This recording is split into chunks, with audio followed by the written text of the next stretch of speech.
चल हो जा शुरू। केसरिया से मन जोगी हुआ रे, दिल झूमे देखो पतवारा हुआ रे, दिल झूमे देखो पतवारा हुआ रे। हर पल मनाओ केसरी त्योहार। विमल, बोलो जुबान केसरी। आज सवेरे 9:19 से मुझे कंटिन्यू थ्रेड्स कॉल्स आ रहे हैं। हर नंबर अलग अलग कंट्री का बता रहा है और कुछ नंबर तो प्राइवेट नंबर भी बता रहा है। और एक नंबर से मुझे व्हाट्सएप कॉल आता है, व्हाट्सएप मैसेज आते हैं, और पालिस्तीनी का एक आर्मी वाला है या आतंकवादी है मुझे पता नहीं, पालिस्तीनी का एक फोटो उसने लगा लिया और उसका कांटेक्ट नंबर ये है। और वो कह रहा है कि मैं पाकिस्तान से बोल रहा हूँ, दम है तो पाकिस्तान आ जा, या नहीं तो थोड़े ही दिन में भारत में हर कोने में हमारे स्लीपर सेल है, तेलंगाना में, हैदराबाद में हमारे स्लीपर सेल है, बहुत ही जल्दी तेरा काम तमाम होने वाला है। उस प्रकार से वो बहुत ही वर्गर लैंग्वेज, बहुत सारी धमकी भरे उसने बातें कही है। कईयों बार मैंने थ्रेड्स कॉल के लिए मुख्यमंत्री, जब हमारे चंद्रशेखर राव जी थे वो समय पर भी मैंने बहुत बार कंप्लेंट दिया है डीजीपी को, कमिश्नर को, साइबर क्राइम को, लेकिन अभी तक कोई इंक्वायरी नहीं हुआ। और अभी कांग्रेस गवर्नमेंट है तो अभी भी मुझे उसी प्रकार से थ्रेट कॉल्स आ रहे हैं। तो मैंने सोचा कि भाई एक विधायक को जब धमकी भरे कॉल आ रहे तो पुलिस जो सो एकदम लाइट ले रही है, कोई इंक्वायरी नहीं कर रही। तो मैंने क्या किया, गूगल से हमारे मुख्यमंत्री रेवंत रेड्डी जी जो कि कांग्रेस के मुख्यमंत्री तेलंगाना राज्य, उनका नंबर मैंने सर्च किया, उनका नंबर मुझे मिला। तो ये जो व्यक्ति है ये बार बार पूछ रहा था कितने नंबर है, बोल हर नंबर पे मैं फोन करके धमकी दूंगा और तेरे बहुत सारे नंबर है। तो मैंने कहा कि ठीक है बेटा, ये मेरा ऑफिशियल नंबर है बोल के मैंने मुख्यमंत्री रेवंत रेड्डी जी का नंबर दे दिया। तो अगर ये व्यक्ति मुख्यमंत्री रेवंत रेड्डी जी को फोन अगर करता है तो जायज है, बड़ी इंक्वायरी होगी।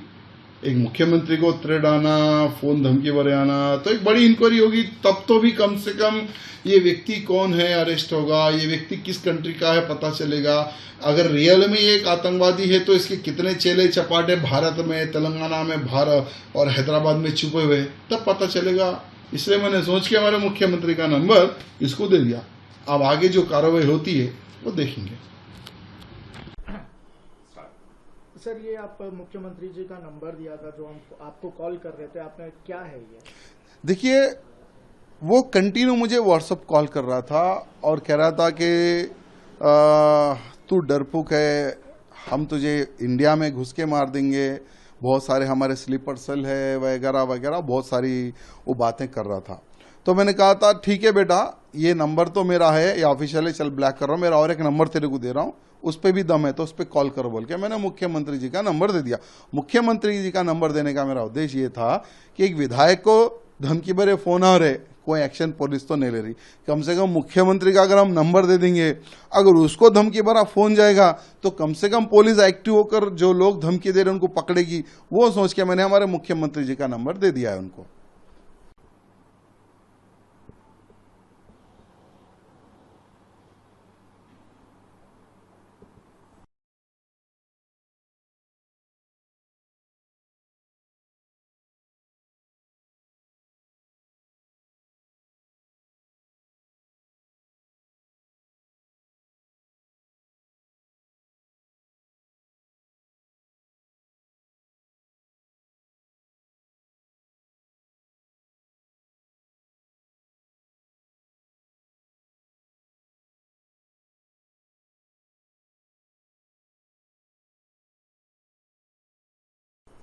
सर, जो आपको कल धमकी मिला है, कुछ अननोन नंबर से कॉल आया, धमकी दिए रहते हैं आपको जान से मार देने की, क्या है इसके बारे में कुछ बताएं। देखिए, लगभग कल 9:19 से मुझे कंटिन्यू फोन आ रहे और हर बार जो नंबर आ रहा था वो अलग अलग कंट्रीज से बता रहा था।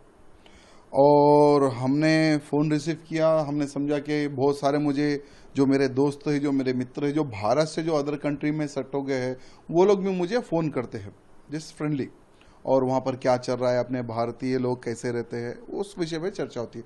मैं वही लोग कोई उनमें से कोई हैं क्या जिसको प्रॉब्लम है क्या बोल के मैंने फ़ोन रिसीव करते बस गाली गलौज और धमकी भरे उस प्रकार से शब्दों का उपयोग वो कर रहे थे। मैं नंबर कट कर रहा था, ब्लॉक कर रहा था, फिर दूसरे नंबर से फिर कट कर रहा था, ब्लॉक कर रहा था। उसके बाद में क्या लगभग मैंने कुछ नंबर्स मैंने ब्लॉक किए। फिर उन्होंने प्राइवेट नंबरों से भी कॉल किया है। प्राइवेट नंबर्स भी सुनने में बोला भाई प्राइवेट नंबर तो हर कोई यूज़ नहीं कर सकता, कोई ऑफिशियली व्यक्ति होगा बोल के मैंने रिसीव करे तो सेम लैंग्वेज अलग अलग थे। फिर वो भी नंबर ब्लॉक करने के बाद में मुझे फिर व्हाट्सअप कॉल इस नंबर से आया। ये नंबर इसके ऊपर प्रकाशित है और इस पर फोटो देखिए, ये पालिस्तीनी का झंडा है इस व्यक्ति के शोल्डर पर, और लैंग्वेजेस जो सो बिल्कुल हटके थी। वो लैंग्वेजेस क्या है, 3 रिकॉर्डिंग भी मैंने मीडिया के समक्ष रखा है। बस धमकी भरे कॉल्स थे कि हम फैमिली ख़त्म कर देंगे, तुम्हें ख़त्म कर देंगे, ये धमकी भरे कॉल है। तो इसकी कंप्लेंट हमने तेलंगाना राज्य के डीजीपी को और हमारे अमित शाह जी को भी हमने भेजी है। दुर्भाग्य के जितने कंप्लेंट्स हमने जो पिछली सरकार बीआरएस की थी उनके मुख्यमंत्री को दिया है, कोई एक्शन नहीं। अभी की नई सरकार के समय पर भी हमने लगभग 2 से 3 बार कंप्लेंट दे दिया है, कोई इंक्वायरी नहीं। जब एक विधायक को धमकी भरे कॉल आते हैं तो इसके ऊपर इंक्वायरी नहीं होती है। अगर कोई आम इंसान को अगर कोई जान से मारने की धमकी देता है या प्रयत्न करता है तो क्या आम इंसान की कांग्रेस सरकार सुरक्षा करेगी? आप बताइए। देखिए, हम सुरक्षा की भीख नहीं मांग रहे, हम निवेदन करते हैं कि जो लोग थ्रेट कर रहे हैं उनका पता चले।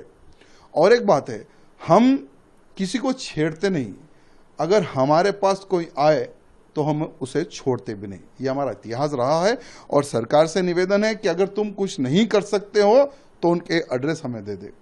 हम क्या करना है वो हम करेंगे। जब हम हिंदुत्व के लिए काम करने की क्षमता हमारे में है, जब जान हथेली पे लेकर हम काम करने के लिए भी हम आगे बढ़ सकते हैं, तो दुश्मन को खत्म करने की भी सोच और ताकत भी हम रखते हैं। सर, अभी बकरीद आ रहा है, अभी फिर से गाय का एक्सपोर्ट हो रहा है। आज सुबह में कुछ बकरियों को भी, गायों को भी पकड़ा गया है, तो इसके ऊपर क्या कहना है? देखिए, कांग्रेस की सरकार आई और इतिहास गवाह है कि जिसकी सरकार बनती है असदुद्दीन ओवैसी उसके पैर पकड़ता है। तो असदुद्दीन ओवैसी के जो फॉलोअर है इस बार बकरीद में खुली चेतावनी दे रहे कि गोली मार दो, कोई भी अगर गाय पकड़ने आए गौरक्षकों को गोली मार दो, ये कर दो वो कर दो बोलकर इस प्रकार की धमकियां दे रहे हैं। मैं कहना चाहूँगा कि रेवंत रेड्डी जी से कहना चाहूँगा कि उनका एक भाषण मैंने सुना था कि मैं भी एक गौ सेवक हूँ और हमारी सरकार आएगी तो गौ हत्या के ऊपर हम रोकेंगे। उनका एक भाषण मुझे याद आ रहा है। तो रेवंत रेड्डी से निवेदन करना चाहता हूँ कि तेलंगाना में लॉ एंड ऑर्डर को अगर मेंटेन करना है तो जो लोग इस प्रकार की भाषा का उपयोग कर रहे हैं उन पर एक्शन ले, और हर जगह पर चेकपोस्ट लगाकर जो लोग इनलीगल रूप से गाय के बछड़ों को काटने के लिए ला रहे उनके ऊपर भी एक्शन ले बोल के मैं रेवंत रेड्डी से निवेदन करता हूँ। धन्यवाद।